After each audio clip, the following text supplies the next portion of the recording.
Yo, balik lagi dengan gue Bayu Busala di Ekonom Pemalas. Kali ini gue mau eh recap sih udah sih ya.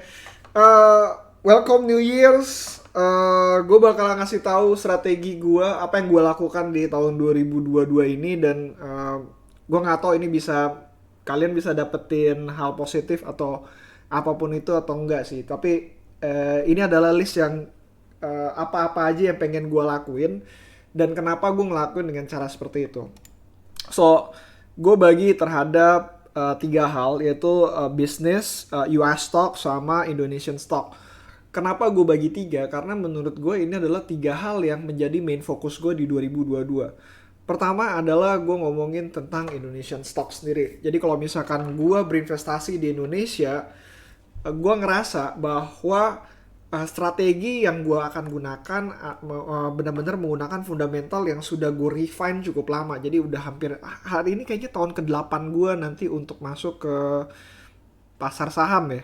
Tahun ke-8 apa tahun ke-9 deh. Tahun ke-9 ya. Jalan tahun ke-9 menuju ke tahun 10 bener. So, apparently gue dari 2013, sekarang 2022, berarti tahun ke-9 gue mau masuk tahun ke-9 gue. Dan gue bakal menggunakan fundamental dan approach gue terhadap market Indonesia adalah akan jauh lebih sabar aja sih sebenarnya. Dari semua hal pencapaian yang gue lakukan, yang gue dapatkan di tahun 2021 atau yang sebelum-sebelumnya, bahkan yang sampai multi years, gue ngerasa bahwa gue kurang sabar aja dalam hal berinvestasi. Gue tahu approach gue sudah benar, cara gue udah benar, yang perlu dilakukan adalah cuma sabar menunggu hasilnya. Problem dari hal tersebut adalah gue nggak tahu momentumnya itu seperti apa. Kalau misalkan gue ngeliatin ya, lu bakalan dapat keuntungan cepat, tapi nggak begitu besar kalau misalkan lu paham dengan momentumnya. Tapi dengan bersabar, lu bisa mendapatkan keuntungan yang benar-benar besar, tapi ya jangka waktunya lu nggak akan tahu juga. That's it, gue cuma butuh bersabar aja.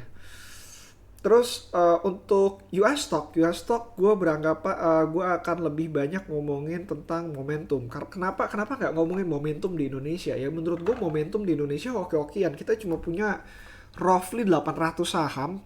Dan kalau misalkan gue milih salah satu kayak oke ini perusahaan yang murah dan segala macam, gue belum tahu itu belum tentu juga ada momentumnya. Tapi di US momentum dan saham itu tuh bener-bener ada banyak berlimpah banget. Ada 40.000 macam saham di US dan lu bisa pilih mana yang sesuai dengan lu. Momentumnya kah, lu suka dengan perusahaannya kah, lu suka dengan macam-macam dan segala dan sebagainya gitu. Gue masih akan menggunakan semi fundamental socially arbitrage. Berarti social arbitrage murni yang gue refine. Kenapa? Karena gini, gue ngerasa begitu gue menggunakan social arbitrage, gue cuma nyari company mana yang benar-benar terkena impactnya, dan gue ngerasa bahwa hal tersebut bagus, akan tetapi balik lagi nih apa ya? Gue nggak nyaman, gue nggak bisa tidur sih lebih tepatnya. Somehow gue kalau menggunakan fundamental gue bisa tidur, dan ketika gue menggunakan fundamental plus social arbitrage, gue ngerasa bahwa faktor keberuntungan gue dipercepat aja gitu, dan gue ngerasa bahwa hal ini biasa bisa bikin gue tidur tenang tapi hasilnya jauh lebih baik. Problem dari hal ini adalah gue masih harus mengecek lagi apakah setahun ini bisa lebih baik atau enggak. Kenapa gue nggak gunain di Indonesia? Karena di Indonesia nggak ada instrumennya. Apparently stock market di US kita punya options market, ada ya warrant market juga ada, bisa nge-short, bisa long, bahkan lu bisa menggunakan metode combo lah gitu, atau antara long dan short, atau misalkan long dengan call options atau put options untuk mereduksi dari resikonya. Dan gue ngerasa market US cocok dengan strategi ini, tapi nggak dengan Indonesia, karena Indonesia instrumennya nggak ada, dan gue nyaman dengan Indonesia sendiri. Gue lebih paham dengan market Indonesia dibandingkan market US. Faktor tidak penting ya, faktor yang kalah pentingnya adalah sebenarnya kalau di US gue nggak terlalu paham sebenarnya dengan marketnya. So apparently kalau misalkan gue di US itu lebih mengandalkan apa, laporan keuangan, apa yang gue baca, dan berita, bagaimana cara gue meresensikannya gitu. Kita nggak ada feel-nya gitu, bukan kita sih, maksudnya gue sendiri di US market nggak ada feel-nya, gue masih nggak tahu bagaimana untuk meraba-rabanya, apakah ini benar atau salah, gue masih belum tahu juga. Eh, Berikutnya lagi tentang bisnis yang akan gue jalanin. Gue nggak tahu apakah ini akan berhasil atau enggak. Apparently ada satu orang temen gue ngajak gue untuk bikin satu startup. Di lain pihak gue invest di beberapa company kecil, dimana ya ada recurring lah, ada gue menghasilkan recurring, dan itu menurut gue oke juga sih untuk dijalankan.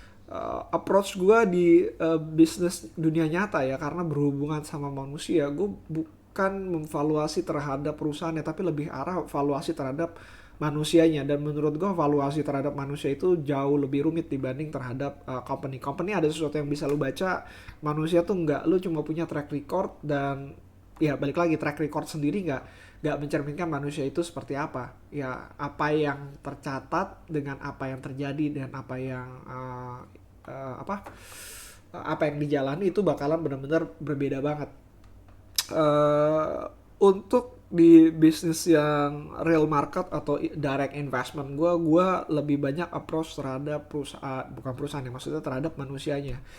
So apparently gue bener-bener akan mengembangkan lebih banyak lagi uang untuk di direct investment, karena apa ya, is a way out menurut gue ya, way out untuk bisa hidup di luar pekerjaan gue, karena dia punya recurring income, berbeda dengan pasar saham di mana gue nggak tahu waktunya kapan. Sedangkan di dunia nyata gue masih bisa mendapatkan keuntungan yang bisa gue perkirakan.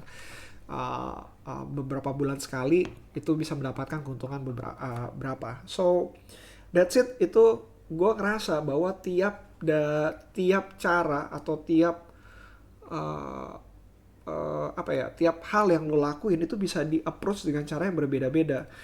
Gue sebenarnya pengen banget ngobrolin tentang approach di dunia pasar saham, dan unfortunately gue cuma baru satu doang yang keluar. Ada beberapa lagi yang gue pengen bicarakan, itu tentang misalkan permainan bernama arbitrase, terus ada lagi permainan bernama momentum, dan lain sebagainya gitu. Jadi pasar saham tuh sebenarnya, ataupun dunia ya lebih tepatnya, itu akan ada banyak cara yang bisa lu gunain, dan semuanya bisa menang gitu, semuanya bisa menang asal lu tahu bagaimana cara bermainnya dan apa yang lu mainkan gitu.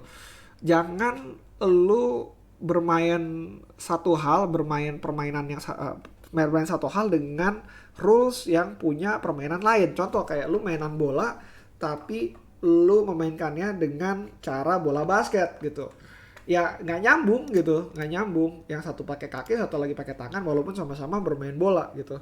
Atau lu bermain tenis dengan badminton gitu, dua-duanya sama-sama pakai raket tapi dua hal yang berbeda, satu pakai kok, satu lagi pakai bola.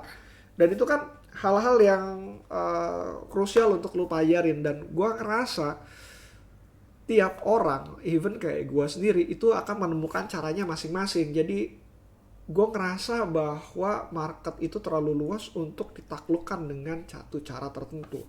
Cara yang gue lakukan itu mungkin gak akan cocok dengan kalian semua, tapi itu cocok dengan gue, cocok dengan karakter gue, dan gue bisa tidur. Ada beberapa orang, even kayak teman gue, dia seneng banget dengan trading, even forex dan cryptocurrency, karena dia bilang marketnya lebih aktif. Gue seneng mantenginnya, gue suka nungguinnya juga. Ya udah, itu yang dilakukan gitu, itu yang mereka lakukan. Even dalam waktu tradingnya pun dia lebih lama dibanding yang lain gitu, sekitar 1 sampai 2 harian gitu. Dia nggak bentuknya kayak jam-jaman, tapi lebih ke arah 1-2 harian, dan dia sudah pasang stop loss dengan take profitnya di angka berapa. Nah, dalam teknik tradingnya dia sendiri itu benar-benar berbeda dengan apa yang pernah gue lihat gitu. Jadi kayak trading ternyata bisa juga untuk mingguan, bulanan, ya tergantung approach-nya seperti apa, dan semua bisa menang di situ, semua bisa menang. Tapi lu nggak bisa campur adukan peraturannya. Kalau misalkan lu menggunakan fundamental, misalkan ya, fundamental tuh ada banyak juga. Even kayak yang gue sekarang lagi dalam ini kayak social arbitrage, itu juga menurut gue salah satu hal yang kayak fundamental juga gitu, fundamental juga. Dan Social arbitrage ini nggak bisa dicampur adukan dengan yang yang lain-lain, yang cara yang lain-lain juga. Ada beberapa yang bersinggungan yang bisa lo ambil dengan caranya, tapi nggak secara keseluruhan. Dan menurut gua istilahnya apa ya, kalau misal mengutip kata-kata silat gitu, namanya Jun Van Ganfu, ambil yang baik buang yang buruk lah istilahnya kan gitu. Dari setiap apa yang lo pelajarin, ambil yang menurut lo cocok dengan gaya lo, dan nanti dikombinasikan dengan yang lainnya. Even dalam dunia gue di fundamental, gue menggunakan sisi teknikal walaupun hanya sedikit. Gue nggak ada masalah dengan orang bilang bahwa kalau lo keluar dengan sisi teknikal, lo tuh orangnya berarti apa ya, teman gue pernah ngomong bahwa kalau misalkan lo keluar dengan secara teknikal berarti lo apa ya, lo cuma cari cara gampangnya aja, lo nggak mau repot, lo nggak mau segala macam. Oke, gue bilang, katanya nggak masalah gue dibilang pemalas dan segala macam. It work for me, it wasn't work for you, it's okay. We can have a different path, a different story, and a different approach, but we can win together. Even kalau misalkan gue ngelihat cara teman gue approach sendiri dalam sisi fundamental, gue masih bingung dengan orang-orang yang fundamental tapi punya target price gitu. Menurut gue fundamental itu nggak ada target price karena mereka cuma punya moment to moment gitu. But hey, it works from him or her, ya udah gitu. Ya mungkin emang gue nggak hoki aja dengan menggunakan cara tersebut. Sekian dari gue. See you again next time.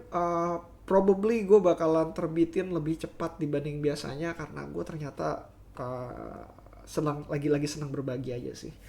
See you again next time. Bye. Oh ya, kalau ada pertanyaan di bayutabusala@gmail.com atau lo masuk ke Instagram gue dan DM gue di @bayutabusala.